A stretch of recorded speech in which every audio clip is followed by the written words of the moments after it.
Early in the morning, Anna helps her boyfriend Bryce with his tie because he never gets the knot right. On the news, they talk about the discovery of the fifth victim of the serial killer known as Tearjerk Jack. At school, Anna teaches a very young class.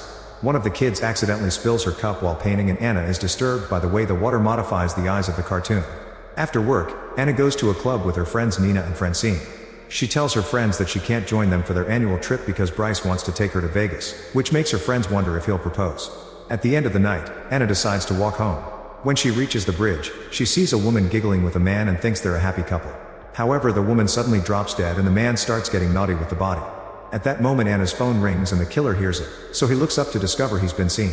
Anna immediately starts running but accidentally trips and falls, losing her phone and bag in the process. The killer grabs her by the hair and throws her against some construction materials before attacking her with his blade. She puts her arms up to protect herself, so her hand gets slashed instead. Then the killer pushes her against the railing to attack again, however she slips and falls off the bridge. Anna hits her head before falling into the water so she only gets a distorted view of the guy's face. The murderer leaves after taking Anna's belongings. Thankfully the homeless man who lives under the bridge sees Anna and rescues her. Sometime later, Anna wakes up in the hospital. Bryce and her friends are in the room but she doesn't recognize them and doesn't let them come closer. A doctor explains that she's been unconscious for over a week and tries to give her a sedative, but Anna panics and runs out of the room. Bryce tries to stop her, however the doctor pulls him back saying she needs some space. There are two other doctors in the corridor and Anna is confused because they have the same face. She runs to hide in the bathroom and looks in the mirror.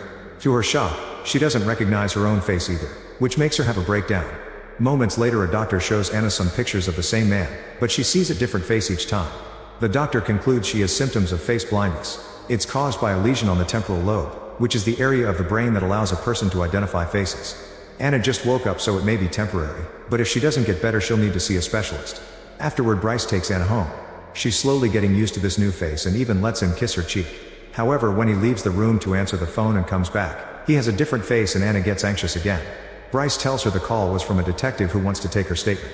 He reveals he was the one who called her on the bridge and heard her fighting the killer. At the police station, the couple meets Detective Karist.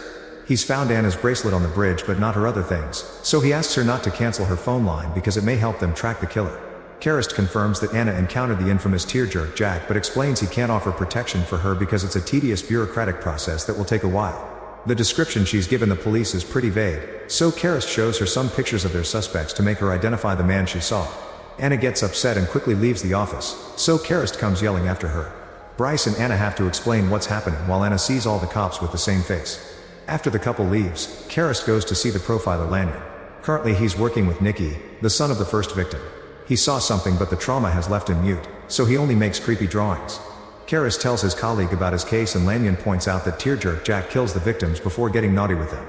It seems he doesn't want to be seen as he truly is, and since Anna saw him he'll probably be very interested in her. In the middle of the night, Anna wakes up after having a nightmare about drowning in the river. She goes to the bathroom to freshen up and hates her reflection. Suddenly a hand grabs her from behind and slashes her neck, but at that moment she wakes up for real. Bryce is awakened by her moving and when he tries to kiss her good morning, she freaks out because he has another face. When he tries to kiss her on the lips, she offers her cheek instead. Meanwhile Karist returns to the bridge to interrogate the homeless man. Unfortunately he's incredibly drunk, so Karist leaves him his card. After the detective leaves, someone else visits the homeless man to kill him. At home, Anna chats with her dad, who is in another country and promises to return soon. At that moment someone rings the bell and Anna gets nervous, but it's just Nina and Francine. Once again Anna sees them with new faces. The duo shows her the newspaper, revealing that Anna's story is on the front page. Then they look at the pictures they posted on social media, but Anna gets upset because her face in the profile picture looks different from the club photos. Tired of feeling like this, Anna decides to see a specialist called Longencamp. The doctor looks at the x-rays and sadly confirms that the face blindness is permanent, but also explains that there may be one important face that Anna will never forget. When Anna finally returns to work, she sees all the kids with the same face too, so she makes them wear name tags. The rest of the day goes fine until Anna sees a man with an orange shirt outside the classroom staring at them.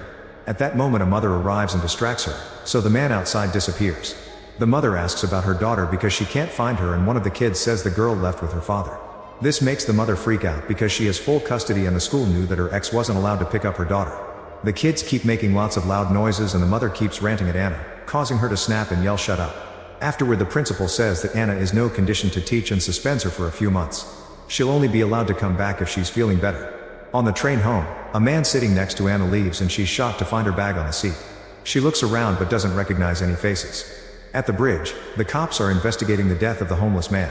Karist gets a call from Anna, who tells him that the killer is on the train. However, the only description she can provide is an orange shirt. Karist tells her to stay on the train before the call ends because of a tunnel. When a man with an orange shirt enters her car, Anna immediately hides. However, the man is getting closer, so she starts running from car to car as he chases after her. When he's about to catch her, Anna pulls the emergency lever and the train stops just as it arrives at the station. Anna yells at the guy while the cops rush inside to capture him, so the man expresses his confusion while calling Anna Snowflake. This makes her realize this guy is her father and she didn't recognize him, so she hugs him as she cries and apologizes. At home, Anna doesn't answer any calls and keeps touching her face in front of the mirror. The reflection never becomes normal, so she has another breakdown and ends up hitting the mirror, cracking it. Later, Anna goes to see Longenkamp again. The doctor shares that she used to have a career in music, but she lost it when an accident left her deaf.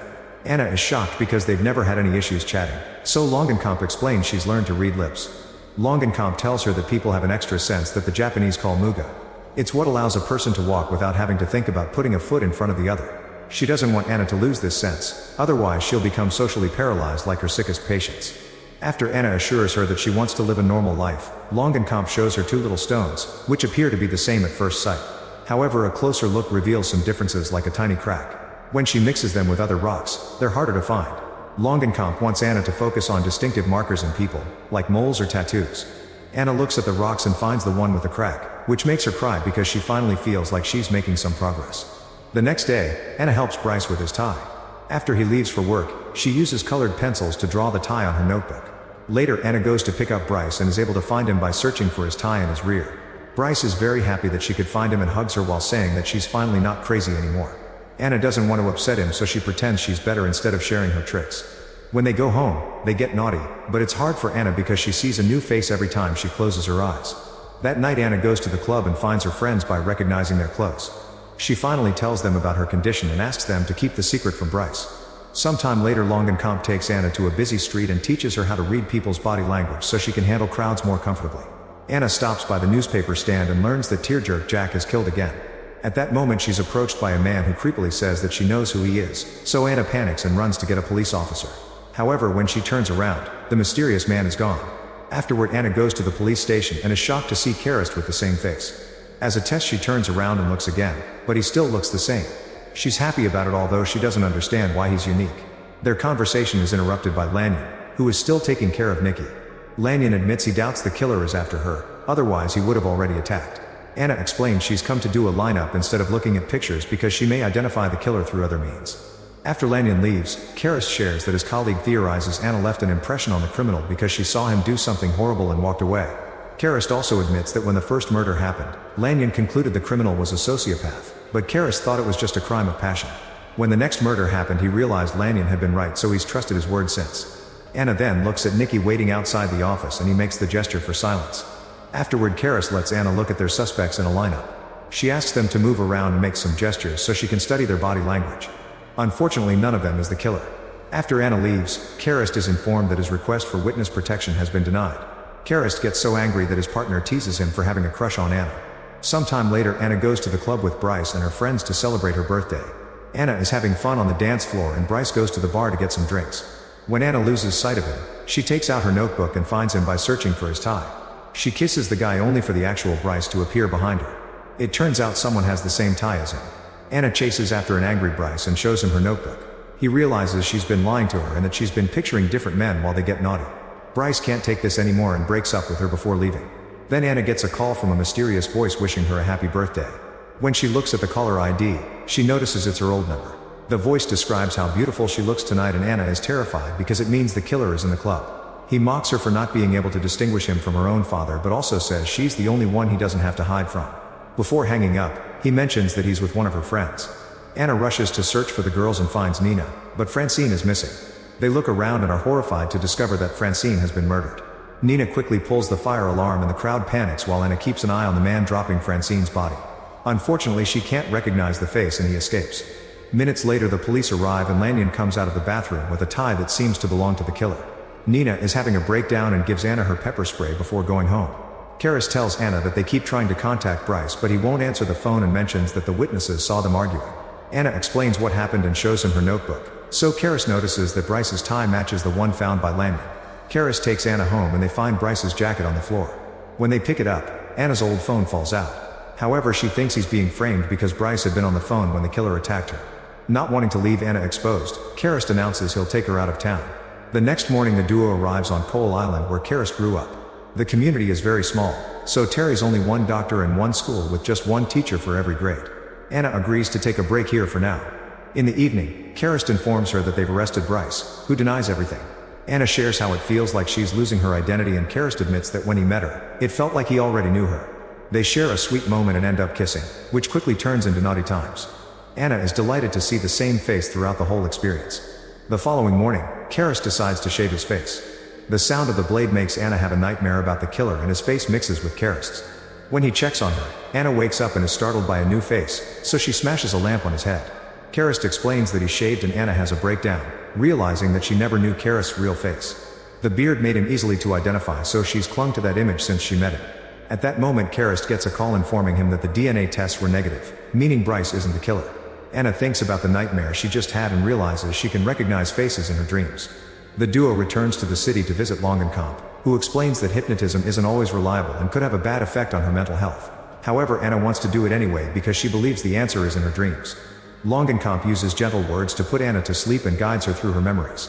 The night on the bridge is blurry, but she can tell that the same face has been following her around. She also realizes that the killer had been in the police station during the lineup and that he was the guy she kissed because of the tie trick. Afterward, Karis makes Anna stay in his apartment before going to work. Because of what Anna saw about the lineup in her dream, Karis sends his men to recapture all the suspects. Meanwhile, Anna grabs a picture of Karis and draws a beard on him, which helps her see the old face. She then gets a text from Bryce asking her to meet him later. At the club, Anna finds Bryce because of his bad tie knot. Bryce apologizes for how he acted and orders drinks, yet Anna gets nervous because he asks for something she doesn't like. As Lanyon enters the club and watches them from afar, Bryce gives her the Vegas tickets and an engagement ring, but Anna turns down his proposal. She's realized that she doesn't truly love him because his face changing wouldn't matter if she did. Bryce says he didn't expect this after her text message and rushes to the bathroom. So Anna checks his phone and discovers that he got the same message as her but signed with her name. In the bathroom, Lanyon appears behind Bryce and smashes his head on the mirror to kill him. He steals his clothes and drops the body in the toilet. At the table, Anna tries to call Karis, but he left his phone in the car. When Lanyon returns wearing Bryce's clothes, Anna doesn't recognize him and tells him they must leave because they've been set up. Meanwhile, Karis gets in his car with one of the suspects. He listens to his voicemail and gets worried when he learns that Anna is out with Bryce. At that moment, the suspect complains about the last lineup because Lanyon had been very rude to him. Karis starts thinking about his friend and finally puts the clues together, realizing he was the culprit all along. He's been tampering with the evidence and using Nikki as a smokescreen. Outside the club, Anna walks with Lanyon and finally notices that his tie knot is perfect. She pretends she's about to kiss him and pepper sprays his face before running away. Lanyon starts chasing her, and as they run down the street, Karis sees them and leaves the car to join them. At the corner, Anna freezes when some youngsters rollerblade around her. Karis appears next to Lanyon and they both pull out their guns. Since they're wearing the same uniform, Anna sees them with the same face. The rollerbladers bump into one of the cops and make him drop his gun, so Anna picks it up. The armed cop headbutts the unarmed one to bring him down, only to then pull out a blade that confirms he's Lanyon. As soon as she gets an opening, Anna runs to the bridge. She can see that the guys came for her, but she still can't identify them, so she climbs over the railing and starts walking on the edge. Karis yells to ask her to stay hidden and Lanyon tries to shoot him. The noise startles Anna and she almost falls. While ranting about Nikki and Anna, Lanyon moves fast and finally finds her. Anna desperately holds on to avoid falling and tries to shoot him, but the gun has the safety on.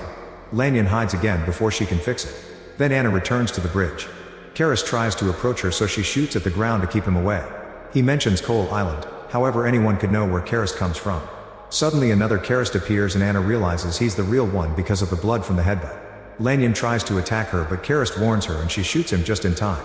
When Karis tries to take his gun, Lanyon drags him behind the construction materials and they start to fight. Anna can't see them well and doesn't know who to shoot. Eventually a gun goes off and one of the men drops dead. It's the real Karis who comes out, however he's been wounded as well. Anna runs to his side and says she loves him, but Karis doesn't believe it and dies in her arms. It then starts to rain and washes off the blood, so his face changes in Anna's eyes. Sometime later, Anna is working as a teacher on Coal Island. Thanks to the small population, she can recognize everyone through their body language. There's only one face that never changes and it belongs to her daughter. Like, comment, share, and subscribe.